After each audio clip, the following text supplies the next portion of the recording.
Of an unmarried couple, be close. What about this lesson? Let's talk about the batch build of the hub for the 40th curved bridge. Let's first open this linkage model in Rhinoceros, then open this batch generate keel with Grasho. Of an unmarried couple, be close. I've opened it now. This is a result of what we need to do. And then what's the first step? We start by opening the node map. We start by opening a Rhino. Open the node diagram of this CAD file with Rhinoceros. We choose it. Group it. Then tap this command. CTRL-C. And then we open a blank virtual file. Then we hit the CTRL-V.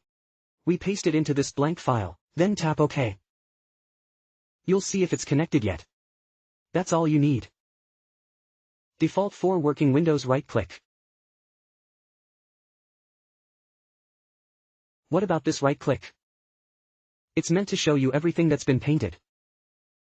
And then we can tap on this property with this layer. Let's open this layer. Let's switch to coloring mode. You'll find this layer. It's messy. We'll start by creating a new layer. And what about this layer?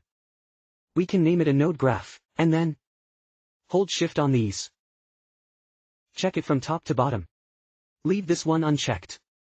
Choose first by looking at the selection, then categorize it into this layer. What about putting this layer? What about grouping them together?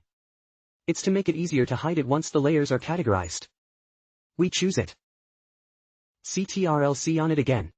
And then switch to our model. Then we hit the CTRL-V. What about the C's? Equal. We can right-click on this. It'll show where this is. Okay, I'm not going to demonstrate. And what happens after the node map is imported? It can be messy. We need to put it in the right place. What about this time? We should take advantage of this one. Right-click 3-point localization. He said that the object selected to locate, choose it, then press enter. Reference point 1. We'll start by clicking under this. What about this time? You can grab this at the nearest point. And then click on the top of this. Click here again. What about underneath this? It is corresponding to this side. And then corresponds to this edge, and then correspond to this one. You'll find out. It's coming right at me. And then here's what didn't go right very well. Let's perform a little more 2-point localization to select us these 2 points. Interjection of surprise. We can locate these 2 points on this side. We do. Of an unmarried couple, be close. What happens when you're done? We're here to observe for convenience. Then we can hide it. Okay, let's take a look at the process. We push the process from the result. We'll start by opening this keel. We're trying to generate these keels with scrape and burn fruit. So what are the rules for these keisters? It's actually these dividing lines. And this vertical line. And then make a connection on this side of the keel. What about after the connection? And finally, we're going to give it a miter cut here. What about when we come up with the machining plans? Need to put this in perspective, and the length of this keel shows. So what's the first step? We need to find the command for this line. Then pick up multiple lines. We're going to select all of these lines above A, and after you've made your choice, we can put it into the Grasho. What about this? These lines you deleted. Grasho is still running. And then what's next? Again you'll want to choose the following row of wires. And then if say this sideline is gone, you need to copy it with this copy command. What about when you copy it? You need to check that the starting point of this sideline is the same as the starting point of this line. Just use this command to check. You see it starts down there. The beginning and the end it goes like this. So are the start and end points of these lines consistent? Also from the bottom to the top. We need to unify these beginnings. What if the starting point is reversed? You'll need to tap this reverse command to reverse it. Well, what happens when you get these lines done? Let's just take a look at the process of it. We added an extended command. What about this extension order?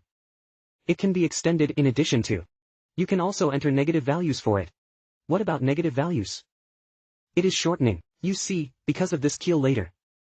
We'll have to see how long it will fit. So we picked up a control. Length of a command. And here, I repeated these commands. It's because one's up and one's down. I'll triage it like this. What about these lines? It'll look a little better on you. What about this next conduit? It needs to be perpendicular to the normal of this, so we need to find this command. What about this command to find the normal? First you have to choose this face, and then you have to find the coordinates of this point. We're catching this point in the letter. What about street school? You need to figure out its coordinates. What about this one? It's like a projection. It gets this coordinate, and then we have these coordinates. The UV coordinates of this point are also captured. Then we can find this normal direction. What about this? We can then find the direction normal to this position. What happens when you find this normal direction? We need thread the work plane on this line, upper and lower working planes. And then this work plane, because it is oriented in the x direction, y direction it's messed up. So what we're doing with this command is we're picking up this work plane. And where does it go from here? It's normal to it. What about this time? The rectangle we drew, it just happens to be. It's the same direction as this normal. Then get this correct working plane. What about the correct plane of work? This is the origin. What about its x-axis? We're 0 to 100. That means this is 0. So the distance is 100. What about its y-axis? It's minus 50 to 50. The y-axis is plus 50. It's minus 50 here. Then we get this correct rectangle. What about with this?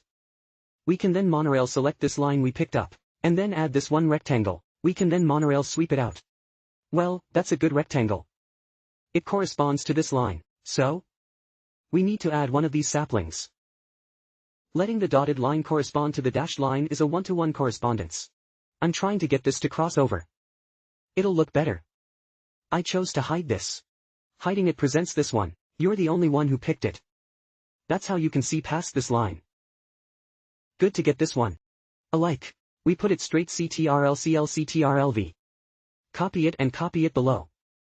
And what about the line in front of it? We'll just replace these lines with the following. Then again we get the following one. What about the vertical keel? We're looking for this bit at the bottom. Draw a vertical line up. Then we need to find the following. What about the following? It's the beginning of what's the following line. Then a line of 3.62 meters drawn from its starting point in its C direction. And then crossing a work plane for it. What about this work plane that's crossing? Its normal direction is also off. The same approach. We're still. This one uses this normal direction just now. And then we use it to turn this direction around. Then we draw the rectangle. The tube we make will be parallel to the surface. Okay, let's go with these three. Holding Shift selects these three. These three tubes, got it. Which tube do we do next? We're going to do these three tubes in the middle of this. What about the three pipes in the center? That means we're going to be on this perpendicular. Interjection of surprise. Look for 3 points. We'll use this command to find a point on the line. We enter a value. Then right-click to reparameterize. It means to think of the line as 0 to 1. The starting point is 0. The end of the line is 1. We determine the height of this wheel bone by sliding the value of this, and its location. We now have the location of this keel. What's next? The direction of this keel is to draw a line from this point to here. So let's use the pendant. Get its vertical point. So what happens when you get the vertical point? You'll find this pendant. It's going to turn up. Actually, we're going to level the past. So let's extract the XYZ coordinates of this vertical point.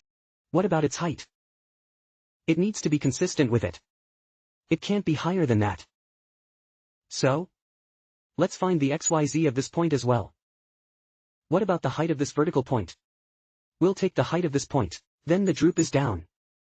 And then we connect the dots like this. It's a horizontal line. And then what? Make an extension of this line. What about after the extension? We put a work plane on it. And then we draw a rectangle for it. Determine the length over width of this wheel, then give it a track flip, and you got this wheel. But what about the length of this keel?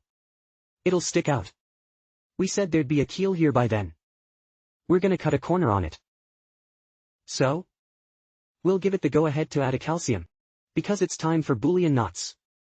Preferably a closed entity. That's how it's going to work. Okay, so after we get this keel, then the next couple of keels are the same. It's just a little bit below. We just need to change this parameter a little bit. Make 3 copies of this one, 2, 3 copies of this one. Just change this parameter. The last one to watch out for is this one. It is to find the vertical point of this line. So, this is the line you need to replace it with this one. It's no longer this line up here. The other two are looking for the top line. What's next? Let's pick this keel. And this keel. Let's observe. It's interpenetrating. We're going to corner it. And then the final cut. We do. What about this pipe? It didn't reach in. So what should we do? Then we're going to use this command. And then this T is the thing to cut. Just use it to cut it. Then it's the same width as it is. What about the same width? There's a slight margin of error. We'll cut it when we get there. You might not be able to cut this side off. What about, we're going to take care of this. Give it a widening in this direction. And then, it's sticking out here. It's sticking out. We're going to cut the back off. So we're going to take this tube. This side is backing up. So, let's copy these electrons. Back up A. And then this one backs up. And this side, backward and wider. So, you'll see it's 50. We widened it to 60. So this direction is 0. We're widening to minus 371. What about all this? Just completely cut out all the stuff in the back. So what happens after this cut? Cut this one, too. And then this one at the bottom. You'll want to check the following conduit. Delayed the following conduit. And what about this direction? Widen it too. And in the end, we use a merge command. Let's pick all this up. And then, plus this vertical conduit. Finally we can shell out these conduits. And then if you run out of options, these are all hidden. You only need to hit it to know which one it's connected to. This is a right click. You can hide it here. Otherwise these threads will be a mess. Of an unmarried couple, be close. You can practice on your own. If you don't want to practice one command at a time, then you can just apply the rest. What about when you apply it? Just pick up this line. And then, this side to pick up this side. So what's down there is picking up the threads underneath. And then this side picks up the side below it. In fact, the most difficult thing about this keel is this one normal direction. You have to go in the right direction. The rest are very routine commands. And then there's the detail of this cut. This cut must contain all of the cuts. That way, it'll cut cleaner. Okay, let's try it.